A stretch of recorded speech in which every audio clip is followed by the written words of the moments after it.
Assalamualaikum warahmatullahi wabarakatuh. Kami dari kelompok 5, Pendidikan Kewarganegaraan kelas M17 akan membahas sebuah video yang berjudul Harmoni Kewajiban dan Hak Negara serta Warga Negara dalam Demokrasi yang bersumber pada kedaulatan rakyat dan musyawarah untuk mufakat. Berikut adalah anggota dari kelompok kami. Perkenalkan, nama saya Nur Khaira Azizah. Saya Nabila Maulidia. Menelusuri konsep urgensi harmoni kewajiban hak negara dan warga negara. Setiap warga negara memiliki hak dan kewajiban terhadap negara, begitupun sebaliknya. Negara juga memiliki hak dan kewajiban terhadap warganya. Hak dan kewajiban merupakan isi konstitusi perihal hubungan antara warga negara dengan negara. Hak dan kewajiban diatur dalam Undang-Undang Dasar Negara Kesatuan Republik Indonesia 1945. Hak adalah kuasa untuk menerima atau melakukan sesuatu yang seharusnya diterima oleh pihak tertentu dan tidak dapat oleh pihak lain, yang pada prinsipnya dapat dituntut secara paksa olehnya. Sedangkan kewajiban adalah beban untuk memberikan sesuatu yang semestinya diberikan oleh pihak tertentu dan tidak dapat oleh pihak manapun, yang pada prinsipnya dituntut oleh secara paksa oleh yang berkepentingan. Hak dan kewajiban merupakan sesuatu yang tidak dapat dipisahkan. Dalam teori korelasi, ada hubungan timbal balik antara hak dan kewajiban. Jadi, kewajiban seseorang berkaitan dengan hak orang lain.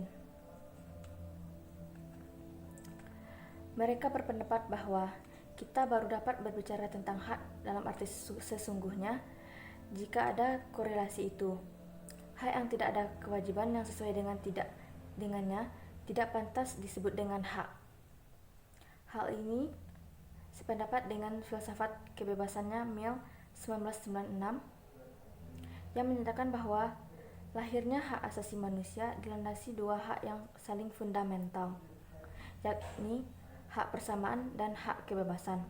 Hak kebebasan seorang, menurutnya, tidak boleh dipergunakan untuk memanipulasi hak orang lain demi kepentingannya sendiri. Sebagai contoh, hak dan kewajiban warga negara yang bersifat timbal balik, yaitu hak warga negara mendapatkan pekerjaan dan penghidupan yang layak sesuai dengan Pasal 27 Ayat 2 1945. Atas dasar hal ini, negara berkewajiban memberikan pekerjaan dan penghidupan bagi warga negara. Guna merealisasikan kewajiban warga negara, negara mengeluarkan berbagai kebijakan dan peraturan yang mengikat warga negara menjadi kewajiban warga negara untuk memenuhinya. Salah satu contoh kewajiban warga negara yaitu kewajiban membayar pajak sesuai dengan Pasal 23A Undang-Undang Dasar 1945. Dengan masuknya pendapatan pajak dari warga negara, maka pemerintah juga akan mampu memenuhi hak warga negara, yakni hak mendapatkan penghidupan yang layak.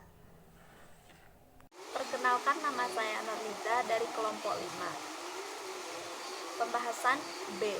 Menanyakan alasan diperlukannya harmoni kewajiban dan hak negara dan warga negara Indonesia.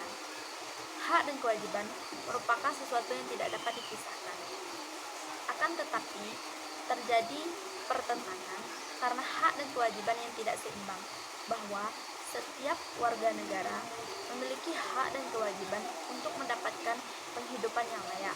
Akan tetapi, pada kenyataannya, banyak warga negara yang tidak mendapatkan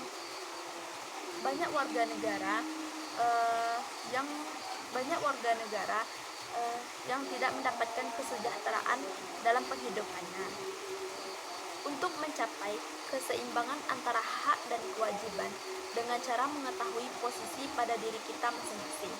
Sebagai warga negara, kita harus mengetahui bagaimana hak dan kewajiban kita dalam negara itu, sesuai yang sudah diatur dan tertera pada aturan-aturan dan hukum yang berlaku di negara kita untuk kita menjalaninya agar hak dan kewajiban lebih terpenuhi. Jika hak dan kewajiban seimbang dan terpenuhi, maka kehidupan masyarakat akan menjadi lebih sejahtera. Namun sebaliknya, apabila hak dan kewajiban di Indonesia tidak akan pernah seimbang, apabila masyarakat tidak bergerak untuk melakukan perubahannya. Oleh karena itu, diperlukannya harmoni kewajiban hak negara dan warga negara di Indonesia untuk terciptanya kehidupan bernegara yang harmonis dan berkesinambungan. Assalamualaikum warahmatullahi wabarakatuh. Perkenalkan, nama saya Nestambri Deva. C. Menggali sumber histori sosiologi politik tentang harmoni kewajiban dan hak negara dan warga negara di Indonesia. 1. Sumber historis. Secara historis, perjuangan menegakkan hak asasi manusia terjadi di dunia barat atau Eropa. A. Magna Carta atau 1215, piagam perjanjian antara Raja John dari Inggris dengan para bangsawan. Isinya adalah pemberian jaminan beberapa hak oleh raja kepada para bangsawan serta keturunannya, seperti hak untuk tidak dipenjarakan tanpa adanya pemeriksaan pengadilan. Jaminan itu diberikan sebagai balasan atas bantuan biaya pemerintahan yang telah diberikan oleh para bangsawan. Sejak saat itu, jaminan hak tersebut berkembang dan menjadi bagian dari sistem konstitusional Inggris. B. Revolusi Amerika. Perang kemerdekaan rakyat Amerika Serikat melawan penjajahan Inggris disebut Revolusi Amerika. Declaration of Independence atau Deklarasi Kemerdekaan. Amerika Serikat menjadi negara merdeka tanggal 4 Juli 1776 merupakan hasil dari revolusi ini. 2. Sumber sosiologi. Akhir-akhir ini kita menyaksikan berbagai gejolak dalam masyarakat yang sangat memprihatinkan, yakni munculnya karakter buruk yang ditandai kondisi kehidupan sosial budaya kita yang berubah sedemikian drastis dan fantastis. Bangsa yang sebelumnya dikenal penyebar ramah, penuh sopan santun, dan pandai berbahasa basi, sekonyong-konyong menjadi pemarah, suka mencaci, pendendam, perang antar kampung dan suku dengan tingkat kekejaman yang sangat biadab. Bahkan yang lebih tragis, anak-anak kita yang masih duduk di bangku sekolah pun sudah dapat saling menyakiti. 3. Sumber politik. Sumber politik yang mendasari dinamika kewajiban dan hak negara dan warga negara Indonesia adalah proses dan hasil perubahan Undang-Undang Dasar Negara Republik Indonesia tahun 1945 yang menjadi pada era reformasi. Pada awal era reformasi, pertengahan 1998 muncul sebagai tuntutan informasi di Indonesia. Tuntutan tersebut disampaikan oleh berbagai komponen bangsa, terutama oleh mahasiswa dan pemuda. Beberapa tuntutan reformasi itu sebagai berikut. 1. Mengamandemen Undang-Undang Dasar Negara Republik Indonesia tahun 1945. 2. Penghapusan doktrin dui fungsi Angkatan Bersenjata Republik Indonesia atau ABRI. 3. Menegakkan supremasi hukum, penghormatan hak asasi manusia atau HAM, serta pemberantasan korupsi, kolusi, dan nepotisme atau KKN. 3. Melakukan desentralisasi dan hubungan yang adil antara pusat dan daerah. 4. Otonomi daerah. 5. Mewujudkan kebebasan pers. 6. mewujudkan kehidupan demokrasi. Assalamualaikum warahmatullahi wabarakatuh. Perkenalkan, saya Muhammad Akbar. Baiklah, saya akan menjelaskan poin D, yaitu membangun argumen tentang dinamika dan tantangan harmoni, kewajiban dan hak negara dan warga negara. Dalam UUD NRI 1945, sebelum dan sesudah amandemen ada 4. Yang pertama, aturan dasar ihwal pendidikan dan kebudayaan serta ilmu pengetahuan dan teknologi. Aturan dasar ihwal pendidikan dan kebudayaan ini menjelaskan perubahan atau penggantian kata tiap-tiap menjadi setiap dan kata pengajaran menjadi pendidikan. Perubahan kata tiap-tiap menjadi setiap merupakan penyusuan terhadap perkembangan bahasa Indonesia. Adapun perubahan kata pengajaran menjadi pendidikan dimaksudkan untuk memperluas hak warga negara karena pengertian pengajaran lebih sempit dibandingkan dengan pengertian pendidikan. Dalam pasal 31 ayat 5 UUD NRI tahun 1945, pemerintahan memajukan ilmu pengetahuan dan teknologi dengan menjunjung tinggi nilai-nilai agama dan persatuan bangsa untuk kemajuan peradaban serta kesejahteraan umat manusia. Adanya rumusan tersebut dimaksudkan agar pemerintah berupaya memajukan ilmu pengetahuan dan teknologi dengan tetap menjunjung tinggi nilai-nilai agama dan memperkukuh persatuan bangsa. Yang kedua, aturan dasar ilwah perekonomian nasional dan kesejahteraan sosial. Perekonomian nasional diatur dalam UUD NRI tahun 1945 sebelum diubah. Ketentuan ini diatur dalam bab 14 dengan judul Kesejahteraan Sosial dan terdiri atas 2 pasal, yaitu pasal 33 dengan 3 ayat dan pasal 34 tanpa ayat. Setelah perubahan UUD NRI 1945, judul bab menjadi perekonomian.